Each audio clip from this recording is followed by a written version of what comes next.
ตัวนี้ก็บูดแล้วบ้าเนาะคือถ้าอยากกินตัวดีๆต้องขึ้นไปปีนขึ้นไปต้นไม้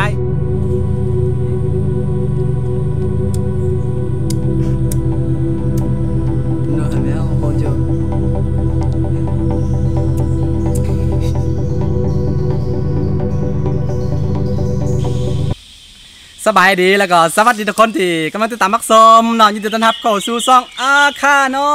ยเนาะ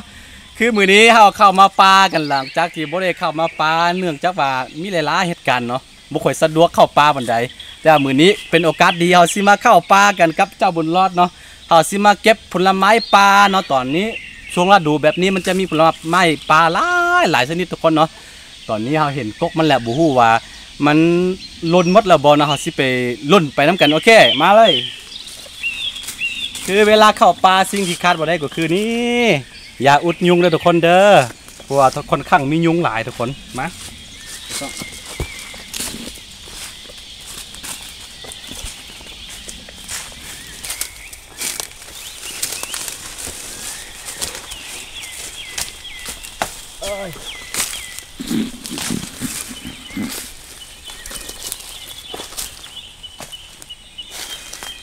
เราจะเก็บผลไม้ปลากันพี่น้องเอ้ย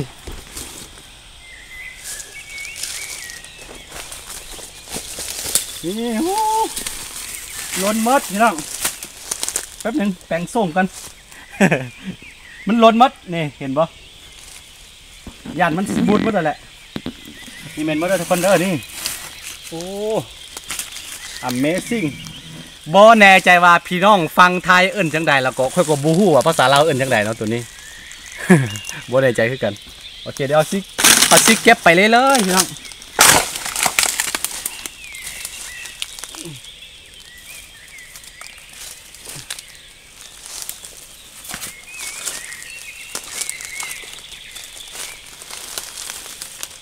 บูดหมด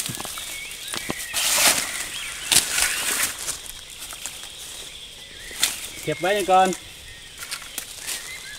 คือเห่ามาสายไปนิดนึงเห่ามาประมาณ 2-3 อาทิตย์ก่อนเนาะดีอยู่ ตอนนี้เจ้าบนรถอมอยู่ปะเก็บไปเลยอันนี้ก็แมน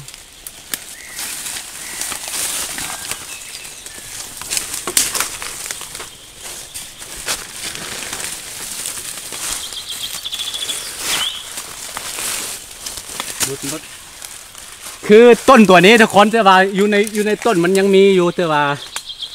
เนื่องจากว่ามันยังบ่สุกดีเบาหรือว่าย้อนลมบ่มีลมเบามันจึงบ่ล้นมาเรายังหลายอยู่แต่ว่าบ่สามารถขึ้นได้เบิ่งจากสภาพแล้ว โอเคที่เก็บไปเลย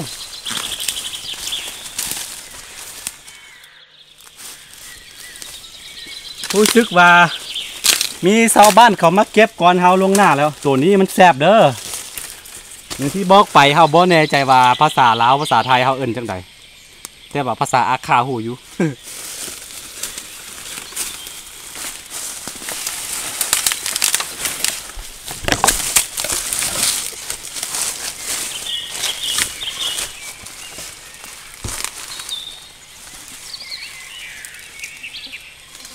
โอเคเขาได้ลายเติบ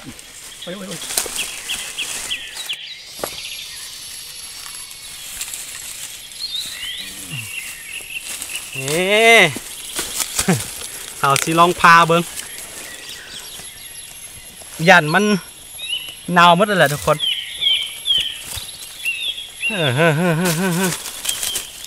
คือเวลาเข้าป่ามันค่อนข้างย่านเนาะแต่ว่ามีอาหารกันกินเลยมันค่อนข้างขี้ดื้อตอนนี้มันใส่แววแบบสัญชาตญาณของตัวลิงออกมาแล้วค่อนข้างดื้อเขาต้องได้มัดมันไว้บ่แม่นนี่มันสิไปกัดคนกัดเด็กน้อยนะทุกคนจนมันรอดเริ่มดื้อแล้วโอเคตอนนี้เราสิลองพาเบิ่งก่อนโซดามนี่กล้าว่ามันน่าจะบูดแหละคันบ่บูดก็ยังดิบเบิ่งในสภาพแล้วโอ้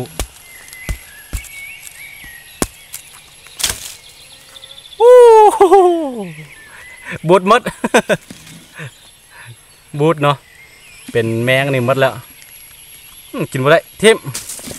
โอเคมาสิพาตัวนี้เบิ่งกัน เดี๋ยวตะกล้องซุ่มมาเบิ่งโอ้ตัวนี้กะบูดแล้วบ้าเนาะคือถ้าอยากกินโตดีๆต้องขึ้นไปปิ้นขึ้นไปต้นไม้เขาจะได้กินเห็นป่ะบูดมด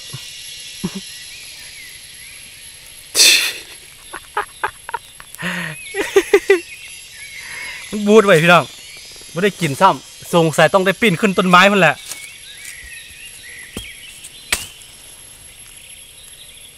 โอ้เป็นตกอะไรมดแล้วมีตัวนอนมดแล้ว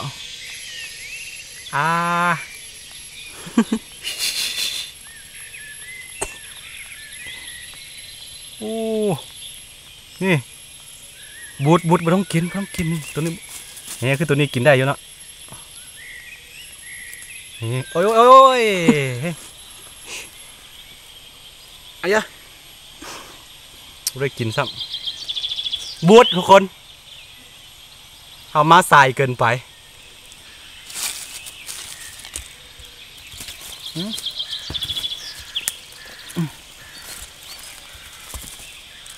รสชาติของมันจะออก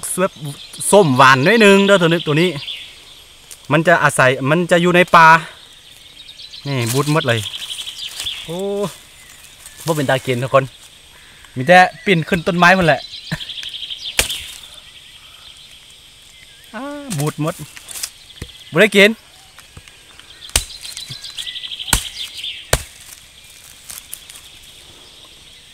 อันนี้จะเป็นมันหัวมันเป็นอย่างของผู้จักเห็นป่ะแล้วก็สวยงามมันเกิดขึ้นตามธรรมชาติแบบนี้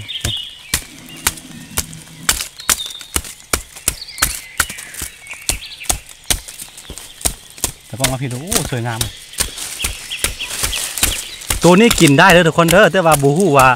วิธีการเฮ็ดกินเขาสิไปตามมุนๆแล้วก็จะเอาแต่มันจะมีเป็นพวกมันยังเกาะเขาเอิ้นว่าอย่างพวกเพือกพวกมันคือคล้ายๆครับพวกคือเม็ดข้าวสารมันอย่างแต่เวลาเขาสิเอามากินนะเขาสิไปทับมุนๆแล้วไปตามออกมาจึงกินได้เลยวันนี้กินทุกคนยังบ่ทันได้ลองชิมเถอะสงสัยต้องปีนต้นไม้เลยแหละเบ้อปีนขึ้นไปพุ่นโอเคเอาสิลองปีนต้นไม้ต้นนี้เบิ่งกันทุกคนปีนได้บ่สงสัยปีนบ่ได้มันค่อนข้างสูงนะคือเวลาเข้าป่าแบบนี้ถ้ามันช่วงฤดูฝนถ้ามีฝนตกบ่แนะนำให้ขึ้นต้นไม้หรือว่าให้ปีนต้นไม้เพราะว่ามันค่อนข้างลื่นเนาะสามารถให้ได้เฮาเกิดอันตรายได้ทุกคนแต่ว่าคือค่อยเสียวสารระดับหนึ่งแล้วแหละ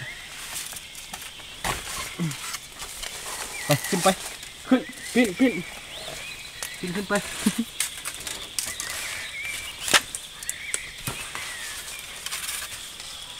มันอยู่สูงเกินไปพี่น้อง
มันตกไปอยู่พุ่นมดอยู่น้ำมดเพราะมันค่อนข้างสันแล้วทุกคน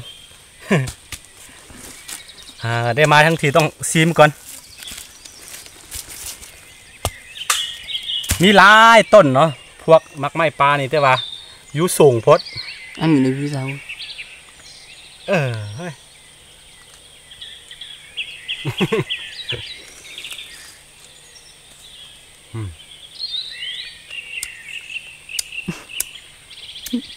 nó hay béo hôn chưa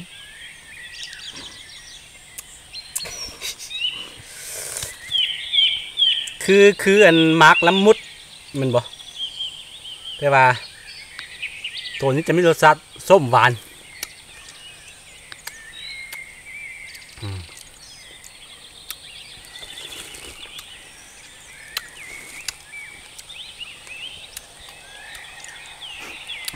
ยั่วเลย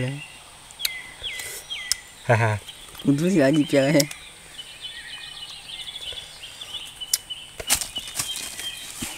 โอ้ซื่นใจ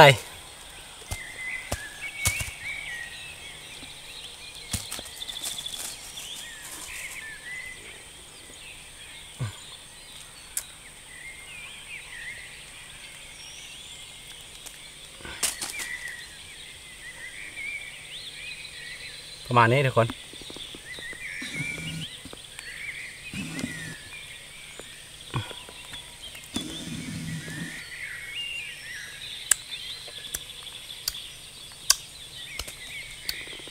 โอ้ส้มแพงไม่ต้อง ยังบ่สุกดีตอนนี้ยังดิบอยู่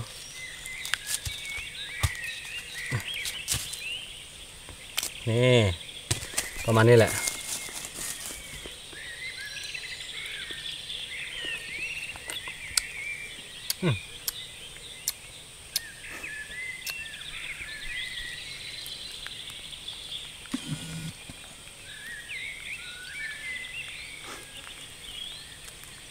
จ้ะ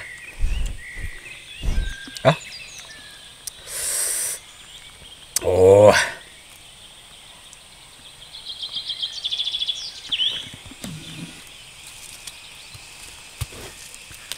ตอนนี้กับเป็นบรรยากาศยามแรงๆเลยทุกคนนี่แหละเวลาบ่มีเวียกบ่มีการมีอย่างอยู่บ้านกะซีมักเนาะมักชีวิตแบบนี้มักอยู่ป่าแบบนี้แหละ บ่ต้องคิดไม่อย่างหลายมันแบบผ่อนคลายดีให้ธรรมชาติบำบัดหัวใจบำบัดสิ่งความวุ่นวายออกจากสมองออกจากใจไป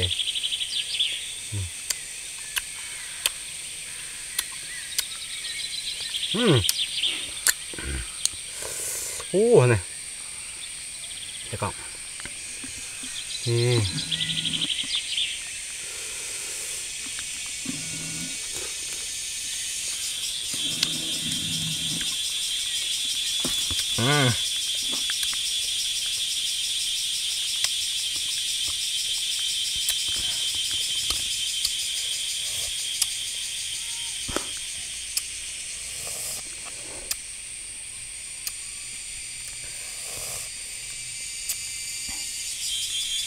โอเคทุกคนคลิปนี้